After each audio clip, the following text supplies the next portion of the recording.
आस्था का विषय है, ना कि सांप्रदायिक वैमनस्य का। कुंभ मेला विश्व का सबसे बड़ा धार्मिक और आध्यात्मिक आयोजन माना जाता है, जिसकी विराटता कई पहलुओं में दिखाई देती है। कुंभ मेले में करोड़ों श्रद्धालु एकत्रित होते हैं, जिसमें साधु संत, नागा बाबा, श्रद्धालु, पर्यटक और विदेशी मेहमान शामिल होते हैं। यह मानवता के सबसे बड़े मेलों में से एक है। हर 6 वर्ष में अर्ध कुंभ प्रयागराज और हरिद्वार में होता है। हर 144 वर्ष में एक बार महाकुंभ केवल प्रयागराज में आयोजित किया जाता है, जिसे सबसे महत्वपूर्ण माना जाता है।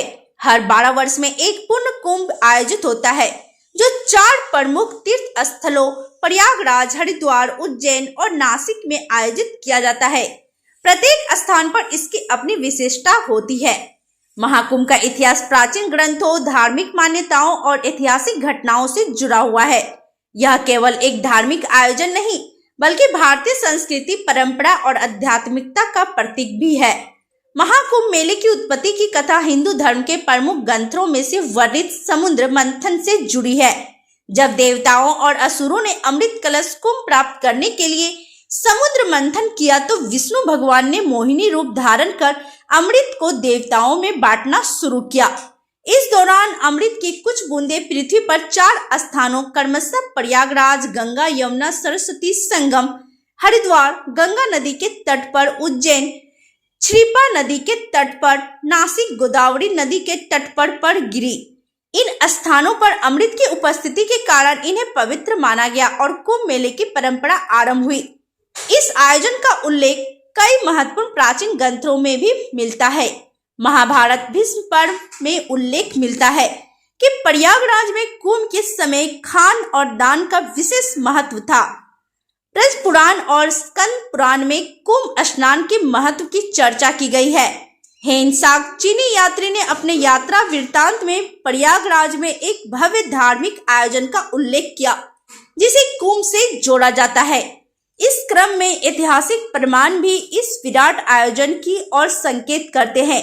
8वीं शताब्दी में आदि शंकराचार्य ने कुंभ को वैदिक और सनातन परंपरा से जोड़कर उसे एक भव्य स्वरूप दिया। उन्होंने चारों धामों की यात्रा और कुंभ स्नान को पुनर्जीवित किया। मुगल काल 16वीं-17वीं शताब्दी में प्रयागराज कुंभ का उल्लेख मिलता है, जब अकबर ने इस स्थल को इलाहाबाद नाम दिया और वहां किले का निर्माण कराया। ब्रिटिश काल 19वीं सदी में कुंभ मेले की जनसंख्या और प्रभाव इतना बढ़ गया कि अंग्रेज प्रशासन को इसकी व्यवस्था के लिए विशेष प्रबंध करने पड़े। स्वतंत्रता के बाद कुंभ मेले की लोकप्रियता और बढ़ी। 1989 के प्रयागराज कुंभ मेले में पहली बार इसे एक अंतर्राष्ट्रीय पहचान मिली। 2019 के प्रयागराज कुंभ को यूनेस्को ने अमृत सांस्कृतिक धरोहर का दर्जा दिया। इस क्रम में महाकुंभ 2025 की भव्यता कई आयामों से प्रकट होती है, जो इसे एक अद्वितीय आध्यात्मिक और सांस्कृतिक आयोजन बनाती है। महाकुंभ का आकर्षण राष्ट्रीय सीमाओं को पार कर चुका है, जिसमें दक्षिण कोरिया, जापान, स्पेन, रूस और संयुक्त राज्य अमेरिका जैसे देशों में श्रद्धालु और पर्यटक शामिल हुए। विदेशी आगंतुकों ने न केवल इस आयोजन को देखा, बल्कि अनुष्ठानों में सक्रिय रूप से भाग भी लिया, जिससे इसकी वैश्विक प्रतिष्ठा और बढ़ी है। महाकुंभ 2025 की विशेषता इसकी भव्यता और दिव्यता को दर्शाती है, जो इसे विश्व के सबसे बड़े आध्यात्मिक आयोजनों में से एक बनाती है। इतने बड़े आयोजन के सुचारू संचालन के लिए सावधानी पूर्वक तैयारी, असाधारण काम और कई सरकारी एजेंसियों, स्थानीय अधिकारियों और स्वयं सेवकों के बीच समन्वय जरूरी है। सरकार ने सार्वजनिक सुविधाओं के साथ टेंट सिटी बनाने से लेकर सुरक्षा बनाए रखने और रसद संभालने तक हर चीज में उल्लेखनीय संगठनात्मक कौशल दिखाया। चीजों को परिप्रेक्ष्य में रखे तो महाकुंभ के भांति ही हज यात्रा का आयोजन भी हर वर्ष किया जाता है, जिसमें संपूर्ण विश्व के मुसलमान सऊदी अरब के मक्का शहर में एकत्रित होते हैं और लगभग 40 लाख मुसलमानों इसमें शामिल होते हैं। एक मुश्किल काम है। इसी क्रम में रियो कार्निवल ब्राजील के रियो डी जनेरियो शहर में आयोजित होने वाला विश्व प्रसिद्ध उत्सव है, जिसे दुनिया का सबसे बड़ी पार्टी के रूप में जाना जाता है। रियो कार्निवल में हर साल बड़ी संख्या में लोग शामिल होते हैं। उदाहरण के लिए 2023 में लगभग 4 करोड़ लोगों के इसमें शामिल होने का अनुमान था। इन सब की तुलना में महाकुंभ में इतनी बड़ी भीड़ के देखरेख करने की कल्पना करें, जो इनसे कई गुना ज्यादा हो। आयोजन को सुचारू संचालन और अपेक्षित विजयी समापन विश्व मंच पर भारत की संभावित नैतिक स्थिति को दर्शाता है, जो न केवल हिंदुओं के लिए बल्कि सभी भारतीयों के लिए गर्व की बात है। महाकुंभ समुदाय, संस्कृति और धर्म का सम्मान करने वाला उत्सव है। यह विभाजनकारी चर्चा या राजनीतिक एजेंडों के लिए मंच नहीं है। भारतीय नागरिकों के रूप में हमें इस आयोजन के दोष रहित निष्पादन पर गर्व होना चाहिए, जो भारत के प्रशासनिक और सांस्कृतिक शक्ति को दर्शाता है। बेबुनियाद अफवाहों और ध्रुवीकरण करने वाले प्रचार के आगे झुकने के बजाय आइए हम महाकुंभ के वास्तविक अर्थ पर ध्यान केंद्रित करें, जो आध्यात्मिकता और पारंपरिक संबंधों का उत्सव है। यह एकजुटता, आत्मनिरीक्षण और हमारे साझा इतिहास पर गर्व करने का अवसर है।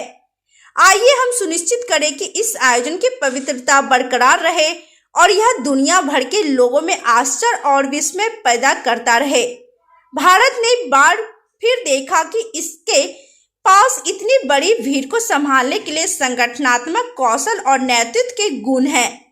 एक सुसंगत राष्ट्र के रूप में आइए हम इस अद्भुत उपलब्धि का जश्न मनाते हुए शांति और एक दूसरे को प्रति सम्मान की भावना को बनाए रखें, जो हमारे बहुसांस्कृतिक देश की विशेषता है। लेखिका समाजशास्त्र के प्रोफेसर हैं और उत्तर प्रदेश के डिग्री कॉलेज में कार्यकर्ता हैं। प्रेम प्रोफेसर बंदनी कुमारी। महाकुंभ में हर हर गंगे, महाकुंभ मेला, जय बागेश्वर धाम, फ्री सेवा। ये पति पत्नी है, दोनों वृद्ध हैं। क्या बाबा क्या करते हैं आप बताइए? फ्री सेवा करता हूँ मैं। मतलब कितने दिनों से? मैं मकर संक्रांति से लगा हुआ हूँ। अच्छा। और रात को 2 बजे तक घर जाता हूँ। मैं दिन भर ड्यूटी करता हूँ, ऑन ड्यूटी। दिन भर? हाँ। आखिर क्यों सेवा कर रहे हैं इस प्रयागराज में? सेवा को करने से मुझे जो लाभ मिलता है, 4 किलो रोज का खून मेरा बढ़ता है। अच्छा। और ताकत मिलती है, एनर्जी आती है। एनर्जी आती है। और पैसा लेने वाले को मुंह काले होते हैं और कमजोर होते जा रहे हैं। हाँ हाँ हाँ। यहाँ तो पैसा लेने वाले 500 1-1 हजार रुपया बाइकर्स ले रहे हैं। अच्छा अच्छा। आप मतलब फ्री में? उनके शकल की, उनके चेहरे की रौनक देखिए। 15 साल के, 20 साल, 25 साल के लड़के हैं। हाँ। उनके चेहरे की साइन देखिए और मेरे चेहरे की साइन देखिए। अच्छा अच्छा। और मैं उनसे ज्यादा ताकत रखता हूँ। तो जो का प्रयागराज में जिसको जहाँ जाना होता है आप उसको पहुँचा? जी, अभी रात को मैं सड़वा छोड़ के आया गाड़ी साइड, फिर मैं अभी सवेरे गया हूँ इधर आपको गारापुर। अच्छा। नाम बताइए। मेरा दिन भर यही ड्यूटी है। नाम बताइए अपना। गुरुचरण गंभीर, 9335150059। चलिए, बहुत बहुत धन्यवाद। Thank you.